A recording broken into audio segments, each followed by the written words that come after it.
Assalamualaikum warahmatullahi wabarakatuh. Selamat pagi. Berjumpa kembali kita di hari Senin tanggal 16 Agustus 2021. Sebagaimana kegiatan kita setiap minggu, yaitu dalam program Jumat Mengaji. Nah, pada minggu ini kita akan membahas tentang tokoh-tokoh agama yang berperan dalam kemerdekaan Republik Indonesia. Nah, biasanya kegiatan ini kita adakan setiap hari Jumat. Hari ini kita berikan lebih awal berhubung adanya peringatan hari ulang tahun Republik Indonesia yang ke-76 bertepatan dengan 17 Agustus 2021. Oleh karena itu, silakan Ibu perhatikan yang akan Ibu tampilkan ini tokoh agama yang berperan dalam kemerdekaan Republik Indonesia. Yang pertama, Al-Habib Ali Al-Habsyi atau dikenal dengan Habib Kuitang. Habib Kuitang ini merupakan penentu hari dan waktu proklamasi. Al-Habib Ali Al-Habsyi atau Habib Kuitang ini beliau lahir di Jakarta pada tanggal 20 April 1870 Masehi. Ayahnya bernama Al-Habib Abdurrahman bin Abdullah Al-Habsyi. Nah, beliau ini wafat di Jakarta pada bulan Oktober 1968. Habib Kuitang ini merupakan pelopor berdirinya Majelis Taklim Indonesia. Nah, untuk mengenal lebih dalam mengenai Habib Ali Al-Habsyi atau Habib Kuitang ini, silakan disimak video berikut.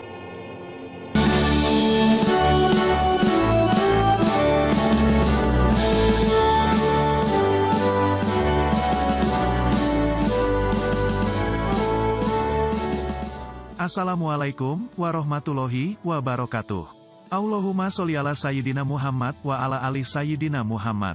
Apa kabar saudaraku? Balik lagi di Zibus Channel. Ziarah dan buka sejarah.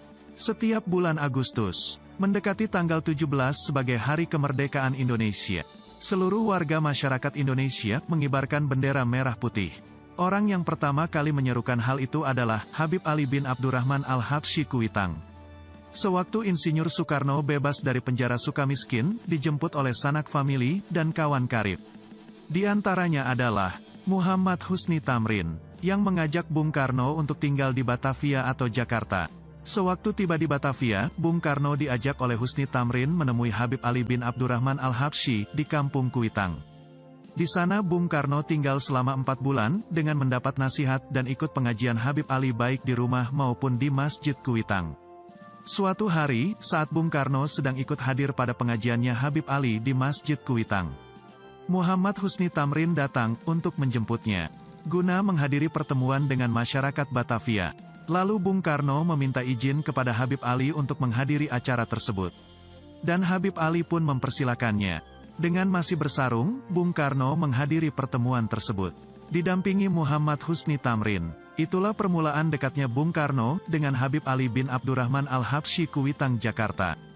Pada tanggal 16 Agustus tahun 1945, terjadilah peristiwa Rengas Dengklok, di mana Bung Karno dan Bung Hatta, serta lainnya, diamankan oleh para pemuda di Rengas Dengklok, Karawang. Haji Darip dari Klender, salah satu yang ikut pada waktu itu, sempat mengusulkan agar para tokoh ditempatkan di tempat yang layak. Karena waktu itu mereka ditempatkan di pinggir kali. Haji Darip mengusulkan kepada Sukarni dan kawan-kawan agar Bung Karno dan Bung Hatta ditempatkan di rumah yang layak, dan akhirnya ditempatkan di rumah warga etnis Tionghoa yang bernama Ji Kiao Siong. Pada waktu itu, ada perundingan antara golongan tua dan golongan muda dalam merumuskan dan menyusun teks proklamasi yang berlangsung pada pukul 2 dini hari hingga pukul 4 menjelang waktu sahur. Teks proklamasi ditulis di ruang makan Laksamana Tadasi Maida, di Jalan Imam Bonjol. Setelah sahur dan sesudah azan subuh, Bung Karno menyempatkan diri ke Kuitang dengan menyamar untuk menemui Habib Ali Al-Habsyi. Guna memohon doa restu, besok akan diadakan proklamasi kemerdekaan Indonesia. Maka tak heran, jika pembacaan teks proklamasi yang semula dijadwalkan pagi hari tertunda sampai jam 10. Dikarenakan, Bung Karno sowan dulu ke kediaman Habib Ali, guna meminta restu. Hari Jumat tanggal 17 Agustus tahun 1945 Masehi. Bertepatan dengan 9 Ramadan, 1364 Hijriah. Jam 10 siang, dibacakan teks proklamasi oleh Bung Karno.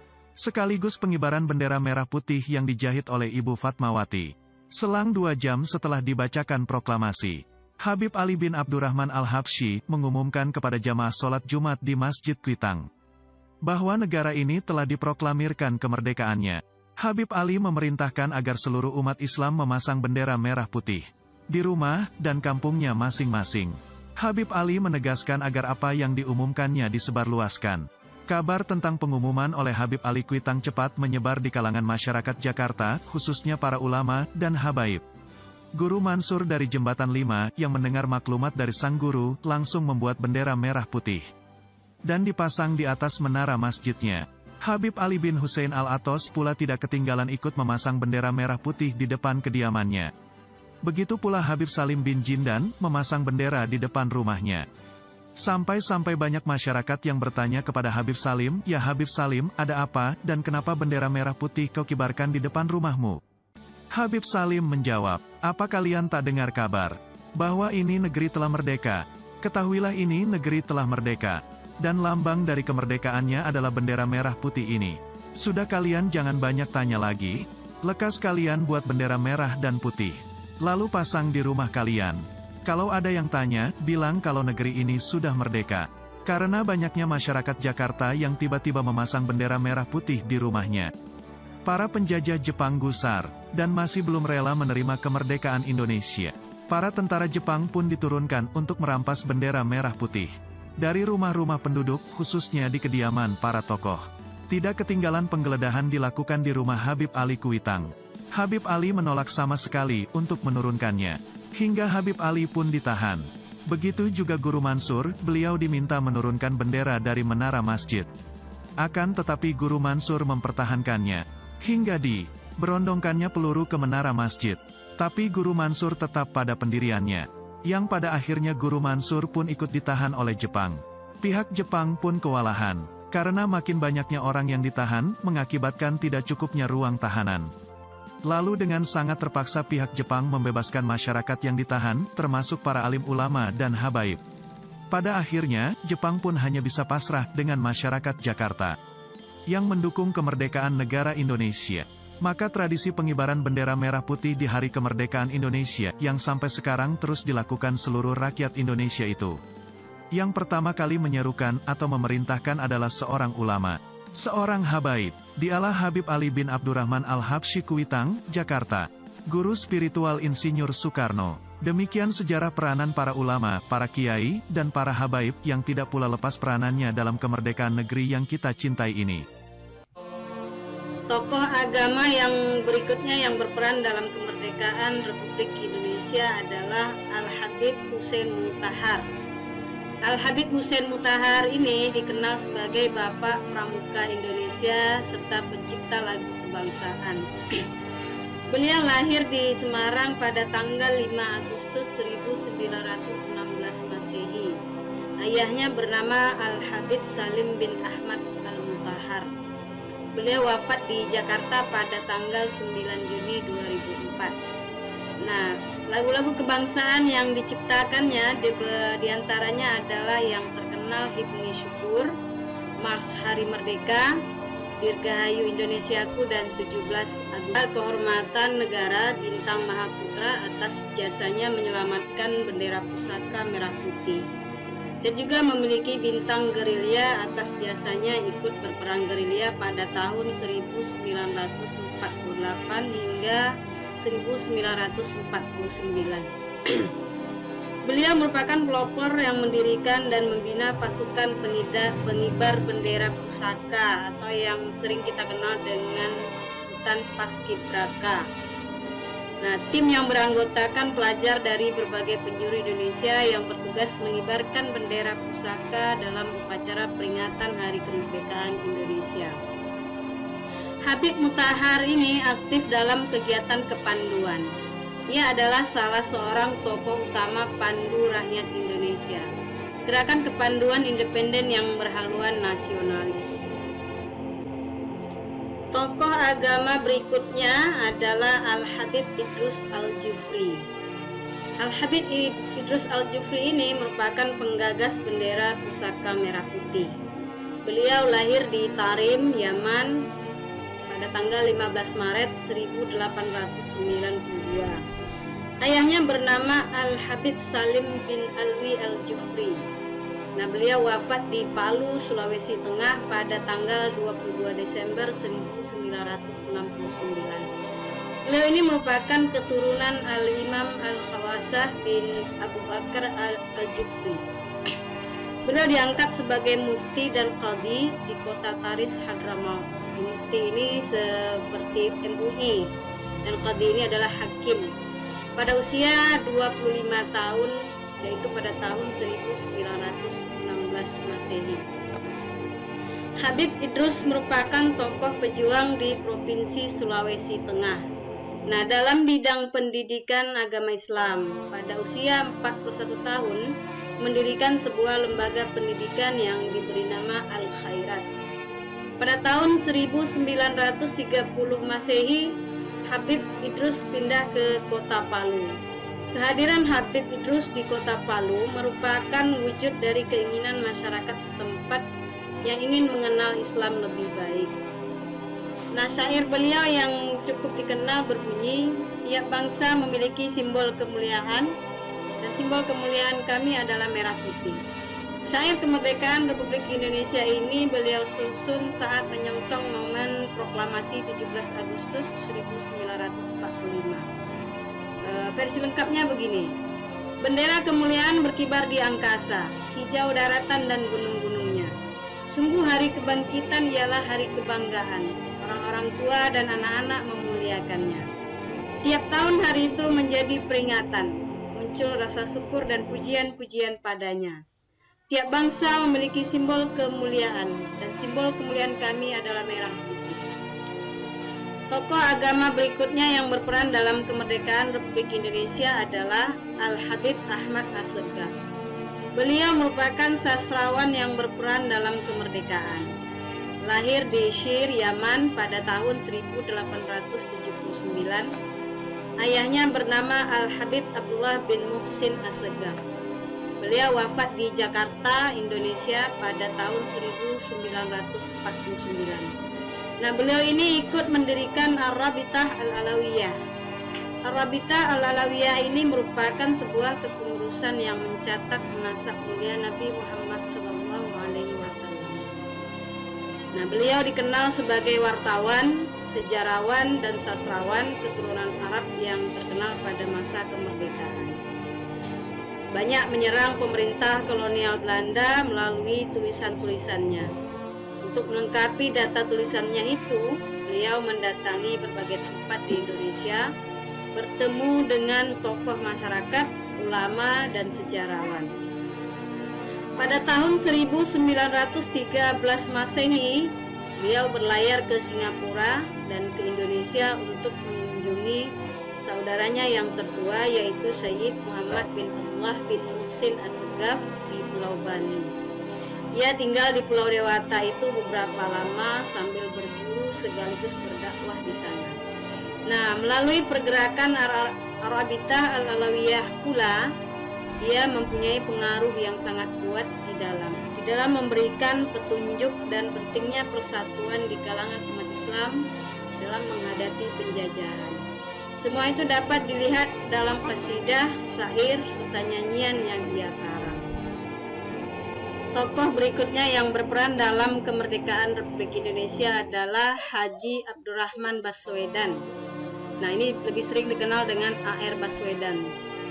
Nah, pemerintah menetapkan Abdurrahman Baswedan sebagai pahlawan nasional pada tahun 2018. Lahir di Surabaya, 9 September 1908. Merupakan anggota BPUPKI, memperjuangkan pengakuan kedaulatan pertama dari Mesir. Beliau merupakan tokoh penggerak Sumpah Pemuda keturunan Arab pada tanggal 4 Oktober 1934. Mungkin belum banyak di antara kita yang tahu bahwa Novel Baswedan dan Anies Baswedan adalah cucu dari seorang pahlawan nasional, yaitu Abdurrahman Baswedan. Beliau adalah tokoh pers, menteri, pejuang kemerdekaan, mubaligh, ketua Partai Arab Indonesia, anggota BPU PKI, dan terlibat aktif dalam penyusunan Undang-Undang Dasar 1945.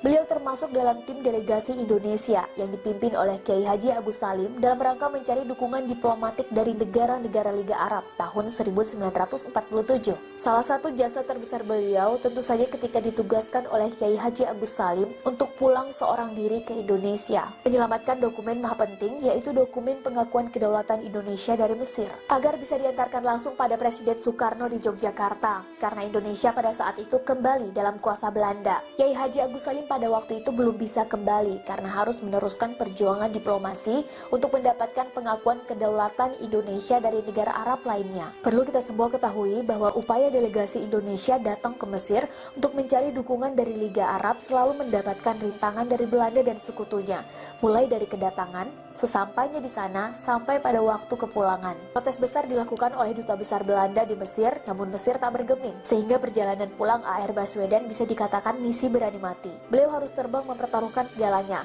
karena pesawat yang ditumpanginya harus transit di beberapa negara seperti Bahrain, Pakistan, India, Vietnam, dan Singapura, yang pada saat itu Indonesia belum memiliki hubungan diplomatik dengan negara-negara tersebut. Sebagai negara yang baru saja merdeka, Indonesia belum memiliki kelengkapan dokumen diplomatik untuk warga negaranya, semisal paspor. Sementara, kebanyakan negara yang disinggahinya memiliki hubungan diplomatik dengan sang musuh, yaitu Belanda, sehingga sangat rawan untuk disabotase dalam perjalanan oleh Belanda. Namun karena kepiawaian A.R. Baswedan dalam menggerta, berdebat, berdiplomasi, dan berargumentasi, khususnya dengan otoritas di masing-masing negara singgah, dan dengan ridho yang maha kuasa lah, akhirnya A.R. Baswedan bisa lolos sampai ke tanah air, walau harus terkatung-katung beberapa hari di Singapura karena kehabisan uang. Untunglah beliau ditolong oleh dua orang dermawan muslim, yaitu Ibrahim Assegaf dan Ali Talib Yamani, sehingga bisa membeli tiket pesawat pulang ke tanah air. Ketika akhirnya dokumen maha penting itu sampai ke tangan Bung Karno di Yogyakarta, Bung Karno girang bukan kepalang, karena dokumen itu membuat Indonesia sah secara de jure menjadi negara merdeka dan berdaulat. Bung Karno terheran-heran memikirkan bagaimana bisa A.R. Baswedan melewati tiap pos pemeriksaan Belanda di tiap wilayah dan negara yang dilewatinya. Bung Karno bertanya, "Bagaimana? Kok bisa begitu, Saudara Baswedan?"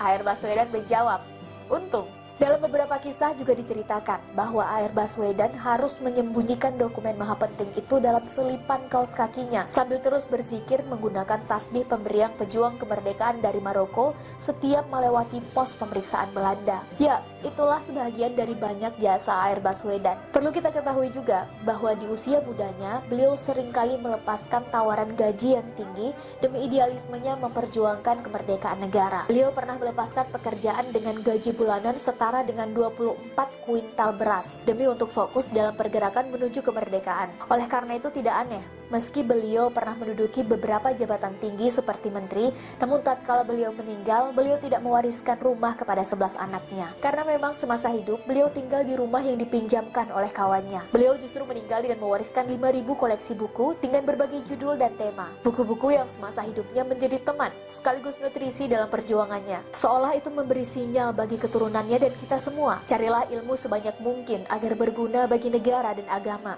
tanpa harus memperkaya diri dengan uang negara atau menipu sesama. Merdeka!